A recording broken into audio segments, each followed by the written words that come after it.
وما أرسلنا في قرية من نذير إلا قال مترفوها إنا بما أرسلتم به كافرون وقالوا نحن أكثر أموالا وأولادا وما نحن بمعذبين قل إن ربي يبسط الرزق لمن يشاء ويقدر ولكن أكثر الناس لا يعلمون وما أموالكم ولا أولادكم بالتي تقربكم عندنا زلفى إلا من آمن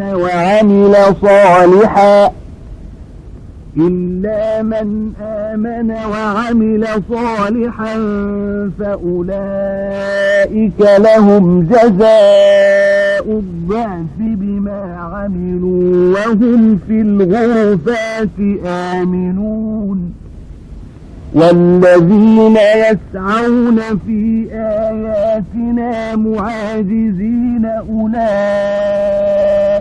في العذاب محضرون قل إن ربي يبسط الرزق لمن يشاء من عباده ويقدر له وما أنفقتم من شيء فهو يخلفه وهو خير الرازقين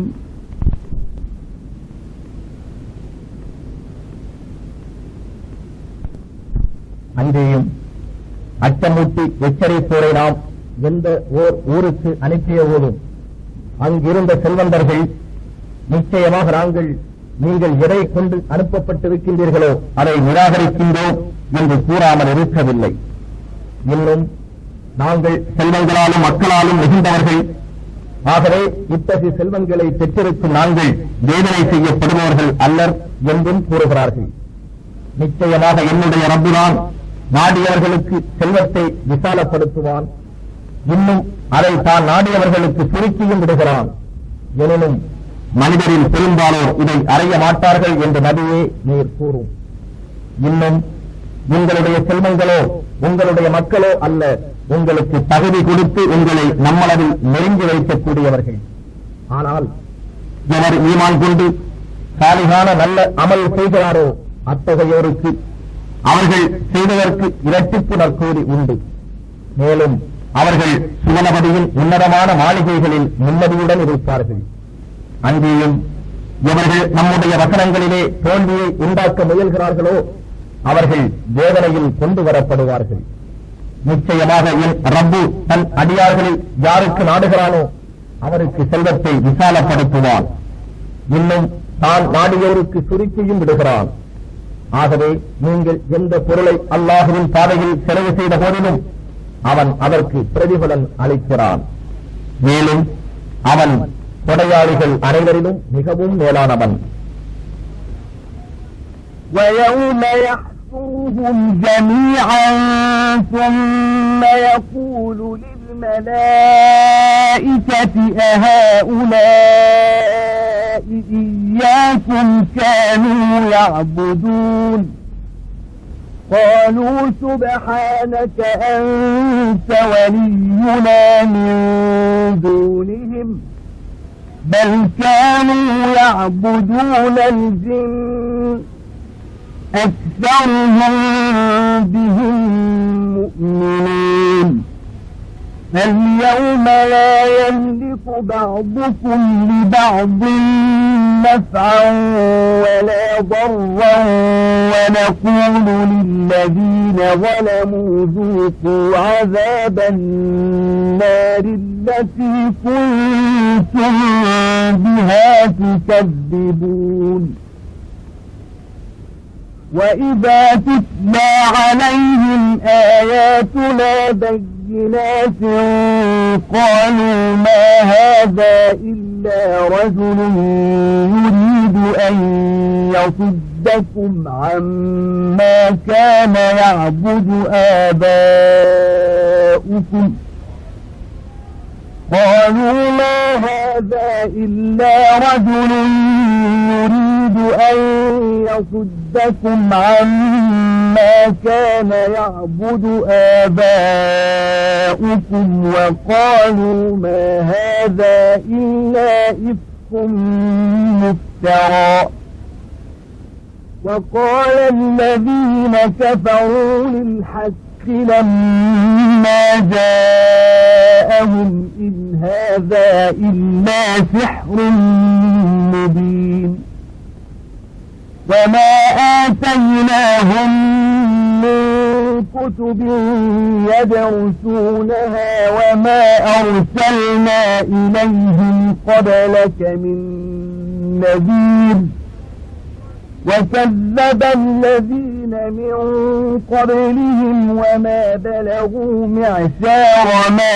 آتيناهم فكذبوا رسلي فكيف كان نكير. மலக்குகளை வணங்கி வந்த அவர்கள் அனைவரையும் ஒன்று கூட்டும் அந்நாளில் அவன் மலக்குகளிடம் இவர்கள்தானா உங்களை வணங்கிக் கொண்டிருந்தார்கள் என்று அல்லாஹ் கேட்டான். இதற்கு மலக்குகள் நீ மிக தூய்மையானவன், நீயே எங்கள் பாதுகாவலன், இவர்கள் அல்லர். எனினும் இவர்கள் ஜின்களை வணங்கிக் கொண்டிருந்தார்கள். இவர்களில் பெரும்பாலோர் அவர்கள் அதாவது ஜின்கள் மேல் நம்பிக்கை கொண்டிருந்தவர்கள் என்று கூறுவார்கள். இன்றைய தினம் உங்களில் சிலர் உங்களில் மற்றும் சிலருக்கு நன்மையோ தீமையோ செய்ய சக்தி அற்றவர்களாவே நீங்கள் எதை பொய்ப்படுத்திக் கொண்டிருந்தீர்களோ அந்நரக நெருப்பின் வேதனையை சுவைத்து பாருங்கள் என்று நாம் அநியாயம் செய்தார்களே அவர்களிடம் கூறுவோம். நம்முடைய தெளிவான வசனங்கள் அவர்களுக்கு ஓடி காண்பிக்கப்பட்டால் அவர்கள் இவர் ஒரு சாதாரண மனிதரே அன்று வேறில்லை, உங்கள் மூதாதையர்கள் வணங்கிக் கொண்டிருந்தவற்றை விட்டு உங்களை தடுத்துவிடவே இவர் விரும்புகிறார் என்று கூறுகிறார்கள். இன்னும் அவர்கள் இது இட்டு கட்டப்பட்ட பொய்யே அன்று வேறில்லை என்றும் கூறுகின்றனர். மேலும் அல் ஹக் சத்தியம் திருக்குர்ஆன் அவர்களிடத்தில் வந்தபோது இது வெளிப்படையான சூனியமே அன்று வேறில்லை என்றும் நிராகரிப்பவர்கள் கூறுகிறார்கள். எனினும் இதற்கு முன் நாம் இவர்களுக்கு இவர்கள் ஓடக்கூடிய வேதங்கள் எதையும் கொடுக்கவில்லை. உமக்கு முன்னர் நாம் இவர்களிடம் அச்சமூட்டி எச்சரிக்கை செய்தவரையும் அனுப்பவில்லை. மேலும் இவர்களுக்கு முன் இருந்த ஏனைய சமூகத்தவர்களும் இவ்வாறே பொய்ப்பிக்க முற்பட்டனர். அன்றியும் அவர்களுக்கு கொடுத்ததில் 10 ஒன்றை கூட இவர்கள் அடையவில்லை. ஆகவே அவர்கள் என் தூதர்களை பொய்ப்பிக்க முற்பட்டார்கள்.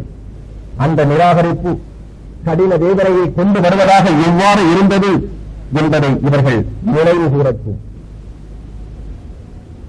قل إنما أعظكم بواحدة أن تقوموا لله مثنى وفرادا ثم تتفكروا ما بصاحبكم من جنة إن هو إلا نذير لكم بين يدي عذاب شديد قل ما سألتكم من أجر فهو لكم إن أجري إلا على الله وهو على كل شيء شهيد قل إن ربي يقذف بالحق علام الغيوب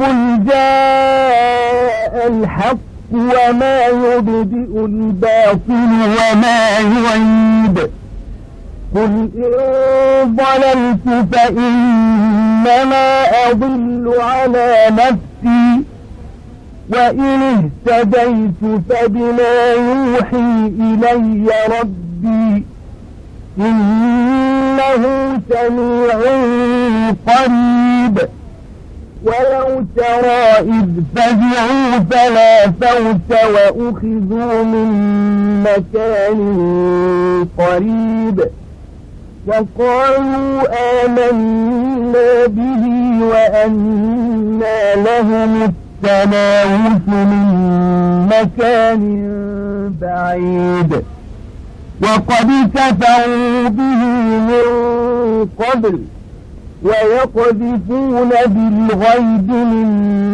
مكان بعيد وحيل بينهم وبين ما يشتهون كما فعل بأشياعهم من قبل إنهم كانوا في شك مريب.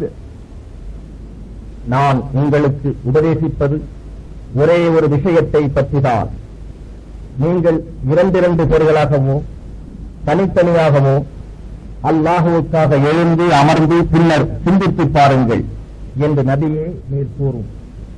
உங்கள் நண்பருக்கு எத்தகைய பைத்தியத்திலிருந்து எதுவும் இல்லை. உங்களுக்கு கடினமான வேதனை வருவதற்கு முன்னர் அச்சமூட்டி எச்சரிக்கை செய்பவர் அல்லாமல் அவர் வேறில்லை. கூறுவீராக, நான் உங்களிடம் இருந்து யாதொரு கூலியையும் கேட்கவில்லை, அது உங்களுக்கே இருக்கட்டும். என்னுடைய கூலி அல்லாஹ்விடமே அன்றி உங்களிடம் இல்லை. அவன் எல்லா பொருட்கள் மீதும் சாட்சியாக இருக்கிறான். கூறுவீராக, என்னுடைய ரப்பு நிச்சயமாக பொய்மையை அழித்து சத்தியத்தை மேலேற்றுகிறான். மறைவானவற்றையெல்லாம் அவன் நன்கு அறிந்தவன். கூறுவீராக, சத்தியம் வந்துவிட்டது. அன்றியும் பொய் எதையும் புதிதாக செய்வதும் இல்லை, இனி செய்யப் போவதும் இல்லை. கூறுவீராக, நான் வழிகெடுவேனாயின் வழிகேடு எனக்கே நஷ்டமாகும். நான் நேர்வழியில் செல்வேனாயின் அது என்னுடைய ரப்பு எனக்கு வஹி மூலமாக அறிவித்ததை கொண்டே ஆகும். நிச்சயமாக அவன் மிகச் செவியேற்பவன், மிக நெருங்கி இருப்பவன். இன்னும் நிராகரிப்பவர்கள் மறுமையில் பயத்தால் நடுங்குவதை நீர் காண்பீராயின் அவர்களுக்கு தப்பியோட வழியும் இராது. இன்னும் சமீபமான இடத்திலிருந்தே அவர்கள் பிடிபடுவார்கள். மேலும் அவர்கள் கூறுவார்கள், நாங்கள் இப்போது சத்தியத்தின் மீது ஈமான் கொள்கிறோம் என்று. ஆனால் அமல் செய்ய வேண்டிய இடத்தை விட்டும் வெகு தூரத்தில் இருந்து கொண்டு அவர்கள் எவ்வாறு ஈமானை எளிதில் அடைய முடியும்? ஆனால் இதற்கு முன்னர் அவர்கள் சத்தியத்தை நிராகரித்துக் கொண்டும் மறைவாய் உள்ளவை பற்றி வெகு தூரத்தில் இருந்தவாறு வெற்றி யூகங்களை எறிந்து கொண்டும் இருந்தார்கள். மேலும் அவர்களுடைய கூட்டத்தாருக்கு முன்னர் செய்யப்பட்டது போல அவர்களுக்கும் அவர்கள் இச்சித்து வந்தவற்றுக்கும் இடையே திரை போடப்படும். நிச்சயமாக அவர்கள் ஆழ்ந்த சந்தேகத்திலேயே இருந்தார்கள். பிஸ்மில்லாஹிர் ரஹ்மானிர் ரஹீம். அல்ஹம்துலில்லாஹி ஃபாத்திரிஸ் السماوات والأرض جاعل الملائكة رسلا أولي أجنحة مثنى وثلاث ورباع يزيد في الخلق ما يشاء إن الله على كل شيء قدير. ما يفتح الله للناس من رحمة فلا ممسك لها وما يمسك فلا مرسل له من بعده وهو العزيز الحكيم. يا أيها الناس اذكروا نعمة الله عليكم هل من خالق غير الله يرزقكم من السماء والأرض لا إله إلا هو فأنى تؤفكون. وإن يكذبوك فقد كذبت رسل من قبلك وإلى الله ترجع الأمور. அளவற்ற அருளாளனும் நிகரற்ற அன்புடையவனுமாகிய அல்லாஹுவின் திருப்பெயரால் துவங்குகின்றேன். அல்ஹம்துலில்லாஹ், எல்லா புகழும் அல்லாஹுவுக்கே. வானங்களையும் பூமியையும் படைத்தவன், இரண்டிரண்டும் மும்மூன்றும் நன்னான்கும் இறக்கை உள்ளவர்களாக மலக்குகளை தன் தூரை எடுத்துச் செல்வோராக ஆக்கினான். தான் நாடியதை படைப்பிலே மிகுதப்படுத்துவான். நிச்சயமாக அல்லாஹ் அனைத்து பொருட்களின் மீதும் பேராற்றல் உடையவன். மனிதர்களுக்கு அல்லாஹ் தன் அருள் கொடையில் இருந்து ஒன்றை திறப்பானாயின் அதை தடுப்பார் எவரும் இல்லை. அன்றையும் அவன் எதை தடுத்து விடுகிறானோ அதன் பின் அதனை அனுப்பக்கூடியவரும் எவரும் இல்லை. மேலும் அவன் யாவரையும் மிகைத்தவன், ஞானம் மிக்கவன். மனிதர்களே, உங்கள் மீது அல்லாஹ் வழங்கியுள்ள வாக்கியங்களை சிந்தித்து பாருங்கள். வானத்திலும் பூமியிலும் இருந்து உங்களுக்கு உணவளிப்பவன் அல்லாஹ்வை அன்றி வேறு படைப்பாளன் இருக்கின்றானா? அவனை அன்றி வேறு நாயன் இல்லை. அவ்வாறு இருக்க இவ்வுண்மையை விட்டு நீங்கள் ஏன் அப்பால் திருப்பப்படுகிறீர்கள்? இன்னும் நபியே, அவர்கள் உங்களை பொய்ப்பிப்பார்களானால் வருந்தாதீர். இவ்வாறே உமக்கு முன் வந்த தூதர்களையும் திட்டமாய் பொய்ப்பித்தனர். அல்லாஹ்விடமே எல்லா காரியங்களும் மீட்கப்படும். يا أيها الناس إن وعد الله حق فلا تغرنكم الحياة الدنيا ولا يغرنكم بالله الغرور إن الشيطان لكم عدو فاتخذوه عدوا إنما يدعو حزبه ليكونوا من أصحاب السعير الذين كفروا لهم عذاب شديد والذين آمنوا وعملوا الصالحات لهم مغفرة وأجر كبير أفمن زين له سوء عمله فرآه حسنا فإن الله يضل من يشاء ويهدي من يشاء فلا تذهب نفسك عليهم حسرات إن الله عليم بما يصنعون والله الذي أرسل الرياح فتثير سحابا فسقناه إلى بلد ميت فأحيينا به الأرض بعد موتها كذلك النشور من كان يريد العزة فلله العزة جميعا إليه يصعد الكلم الطيب والعمل الصالح يرفعه والذين يمكرون السيئات لهم عذاب شديد ومكر أولئك هو يبور. மனிதர்களே, நிச்சயமாக அல்லாஹுவின் வாக்குறுதி உண்மையானதாகும். ஆகவே இவ்வுலக வாழ்க்கை உங்களை ஒருபோதும் ஏமாற்றிவிட வேண்டாம். இன்னும் ஷைத்தானாகிய ஏமாற்றுபவன் உங்களை அல்லாஹுவை விட்டும் ஏமாற்றிவிட வேண்டாம். நிச்சயமாக ஷைத்தான் உங்களுக்கு பகைவனாக இருக்கின்றான்.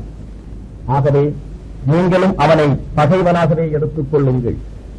அவன் தன்னை பின்பற்றும் தன் கூட்டத்தாரை அழைப்பதெல்லாம் அவர்கள் கொழுந்து விட்டெறியும் நரக நெருப்புக்கு உரியவர்களாய் இருப்பதற்காகவேதான். எவர்கள் சத்தியத்தை நிராகரிக்கிறார்களோ அவர்களுக்கு கடினமான வேதனை உண்டு. ஆனால் எவர்கள் ஈமான் கொண்டு சாலிகான நல்ல அமல்களை செய்கிறார்களோ அவர்களுக்கு மன்னிப்பும் மிக பெரும் நற்கூலியும் உண்டு. எவனுக்கு அவனுடைய செயலின் கெடுதியும் அழகாக காண்பிக்கப்பட்டு அவனும் அதை அழகாக காண்கிறானோ அவன் நேர்வழி பெற்றவனை போலாவானா?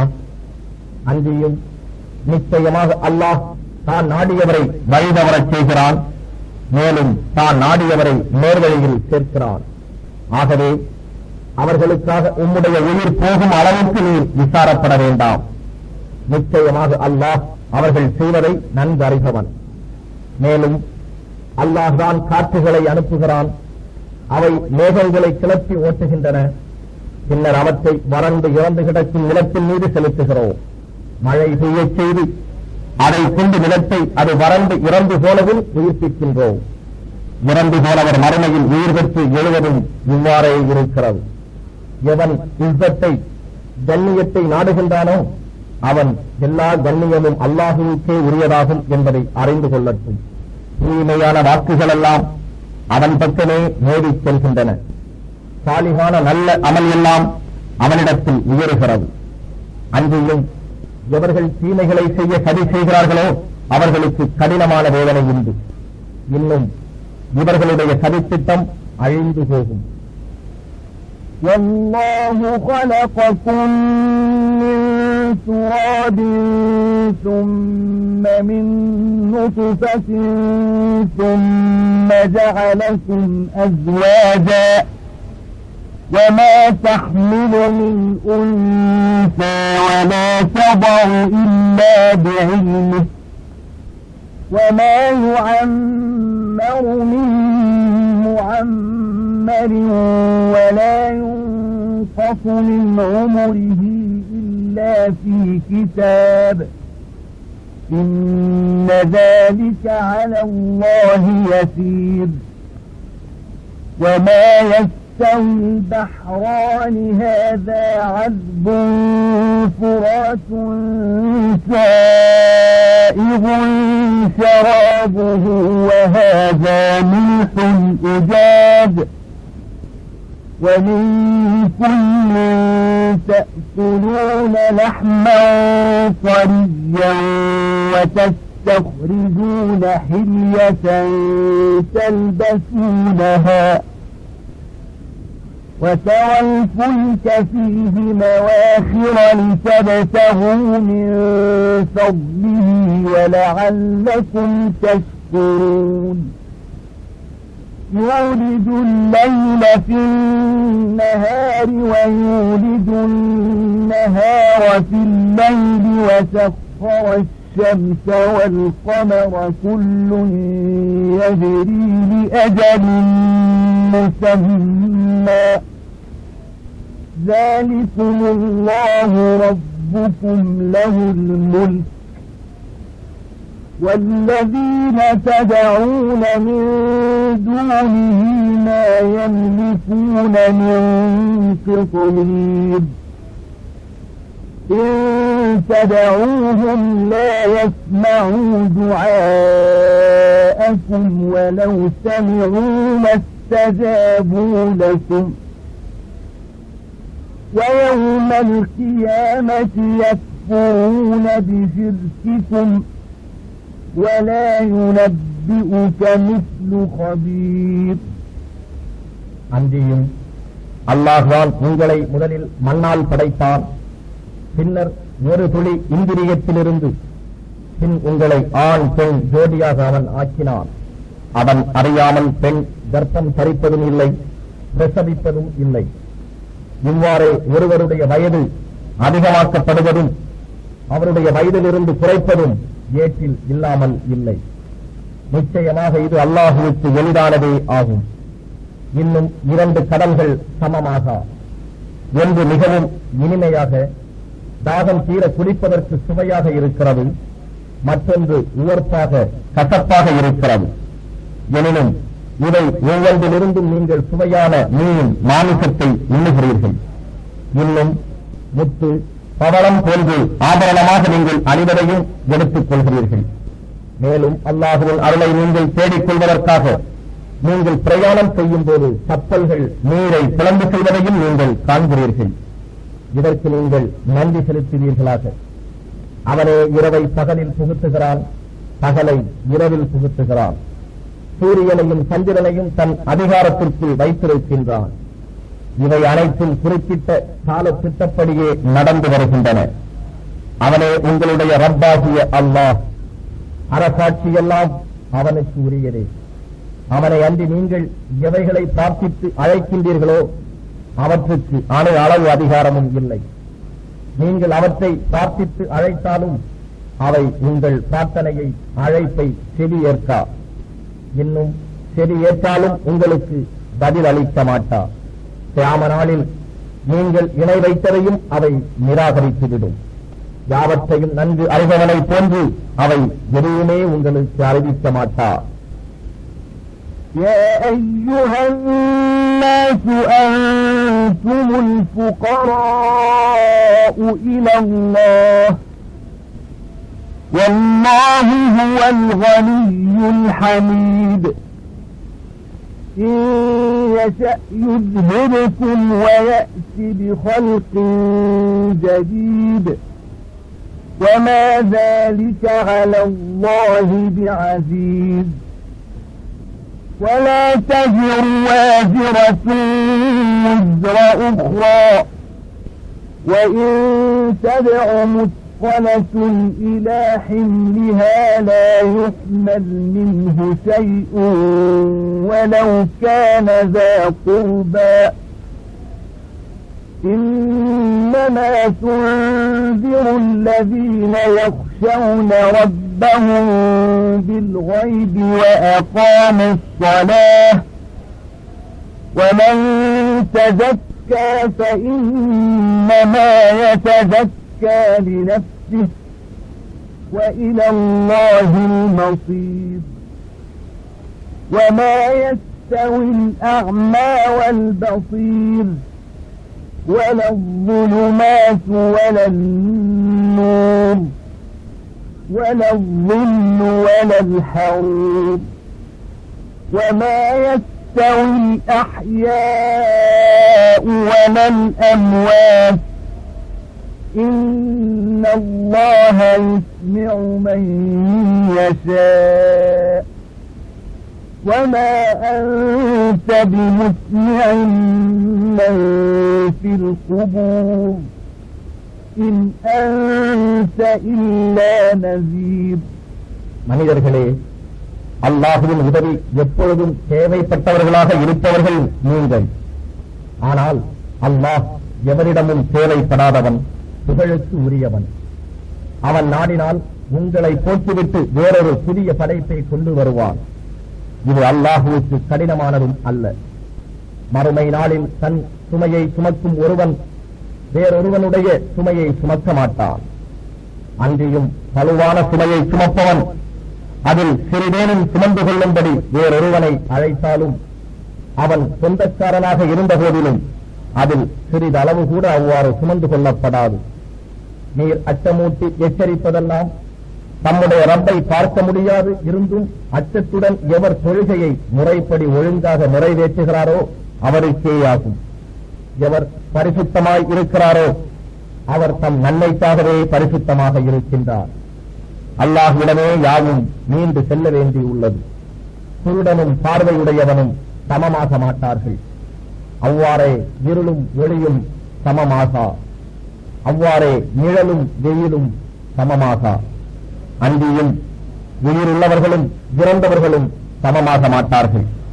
நிச்சயமாக அல்லாஹ் தான் நாடியவர்களை செவியேற்கும்படி செய்கிறான். கபர்களில் உள்ளவர்களை கேட்கும்படி செய்பவராக நீர் இல்லை. நீர் அச்சமூட்டி எச்சரிப்பவரை அன்றி வேறு அல்லர்.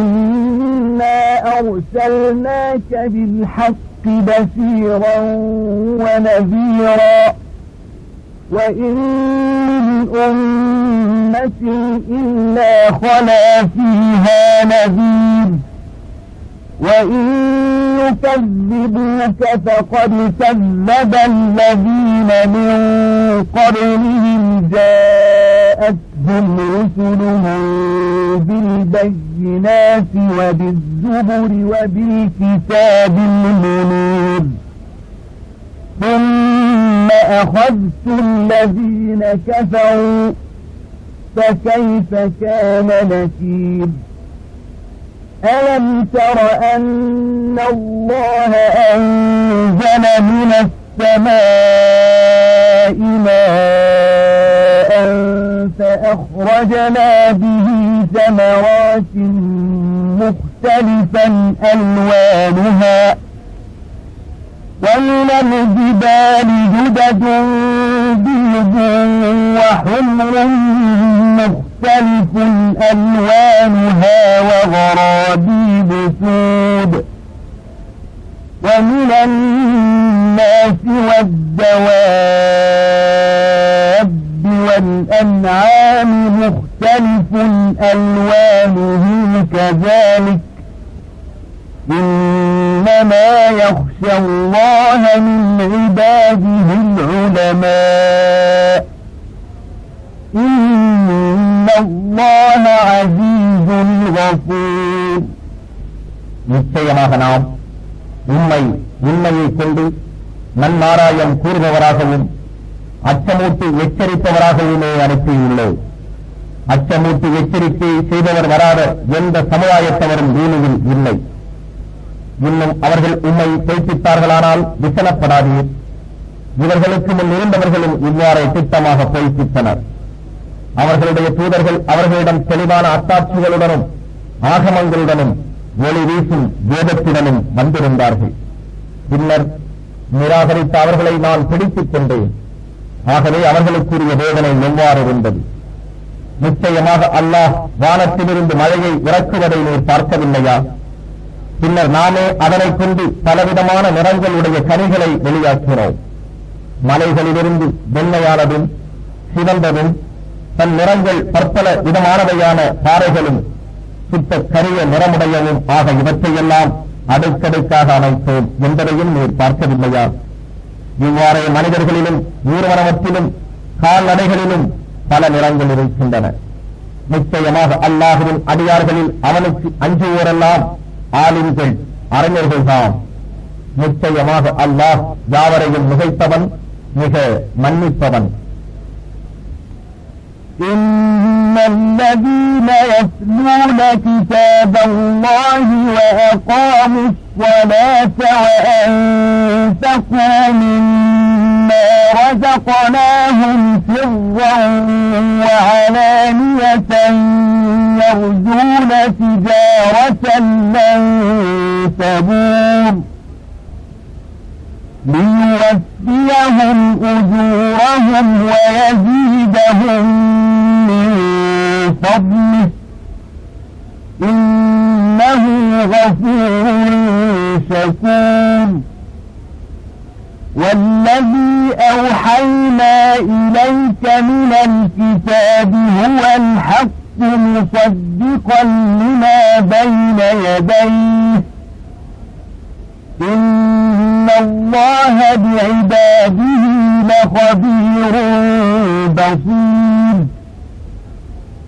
ثم أورثنا الكتاب الذين اصطفينا من عبادنا فمنهم ظالم لنفسه ومنهم مقتصد ومنهم سابق بالخيرات بإذن الله ذلك هو الفضل الكبير.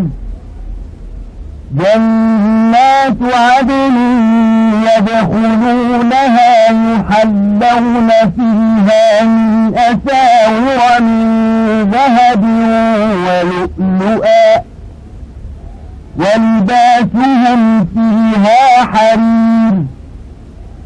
وقالوا الحمد لله الذي أذهب عنا الحزن إن ربنا لغفور شكور. الذي أحلنا دار المقامة من فضله لا يمسنا فيها نصب ولا يمسنا فيها لغوب. நிச்சயமாக எவர்கள் அல்லாஹ்வின் வேதத்தை ஓதுகிறார்களோ, தொழுகையை முறையாக கடைபிடித்து எழுதுகிறார்களோ, நாம் அவர்களுக்கு அழைத்திருப்பதிலிருந்து ரகசியமாகவும் வெளிப்படையாகவும் அல்லாஹ்வின் பாதையில் செலவு செய்கிறார்களோ ஆகிய இவர்கள் என்றும் அழியாத ஒரு வியாபாரத்தையே ஆதரவு வைக்கிறார்கள். அவர்களுக்கு உரிய நற்கூலியை அவர்களுக்கு அவன் முழுமையாக கொடுப்பான். இன்னும் தன் அருளிலிருந்து அவர்களுக்கு மிகுதப்படுத்துவான். நிச்சயமாக அவன் மிக மன்னிப்பவன், நன்றியை ஏற்றுக்கொள்பவன். நபியே, நாம் உமக்கு வஹீ மூலம் அறிவித்துள்ள இவ்வேதம் உண்மையானதாகவும் தனக்கு முன்னால் உள்ள வேதத்தை மெய்ப்பித்ததும் ஆகும். நிச்சயமாக அல்லாஹ் தன் அடியார்களை நன்கு உணர்ந்தவன், பார்த்துக் கொண்டிருப்பவன். பின்னர் நம் அடியார்களில் நாம் எவர்களை தேர்ந்தெடுத்தோமோ அவர்களை அவ்வேதத்திற்கு வாரிசாக்கினோம். ஆனால் அவர்களிலிருந்து தமக்கு தானே அநியாயம் செய்து கொண்டவர்களும் உண்டு, அவர்களிலிருந்து நடுநிலையாக நடந்து கொண்டவர்களும் உண்டு. இன்னும் அவர்களிலிருந்து அல்லாஹ்வின் அனுமதி கொண்டு நன்மைகள் செய்வதில் முந்திக் கொண்டவர்களும் உண்டு. இதுவே மாபெரும் பாக்கியமாகும். அத்தகையவர்கள் நிலையான சுவனவதிகளில் புகுவார்கள். அங்கே அவர்கள் பொன்னாலும் முத்தாலும் ஆன கடகங்கள் அணிவிக்கப்படுவார்கள். இன்னும் அங்கு அவர்களுடைய ஆடைகள் பட்டால் ஆனவையாக இருக்கும். எங்களை விட்டு எல்லா கவலைகளையும் போக்கிய அல்லாஹுவுக்கே எல்லா புகழும் உரியதாகும். நிச்சயமாக எங்கள் இறைவன் மிக மன்னிப்பவன், நன்றியை ஏற்றுக் கொள்பவன் என்றும் அவர்கள் கூறுவார்கள். அவன் தன் அருளிலிருந்து என்றென்றும் நிலையான வீட்டில் எங்களை இருக்கச் செய்தான். அதில் எந்தவிதமான பங்கடமும் எங்களை தூண்டுவதில்லை, அதில் எங்களை எந்த சோர்வுகளும் தூண்டுவதில்லை என்றும் கூறுவார்கள். والذين كفروا لهم نار جهنم لا يقضى عليهم فيموتوا ولا يخفف عنهم من عذابها كذلك نجزي كل كفور وهم يصطرخون فيها ربنا أخرجنا نعمل صالحا غير الذي كنا نعمل أولم نعمركم ما يتذكر فيه من تذكر وجاءكم النذير فذوقوا فما للظالمين من نصير إن الله عالم غيب السماوات والأرض إنه عليم بذات الصدور هو الذي جعلكم خلائف في الأرض فمن كفر فعليه كفره ولا يزيد الكافرين كفرهم عند ربهم إلا مقتا ولا يزيد الكافرين كفرهم إلا خسارا قل أرأيتم شركاءكم الذين تدعون من دون الله أروني ماذا خلقوا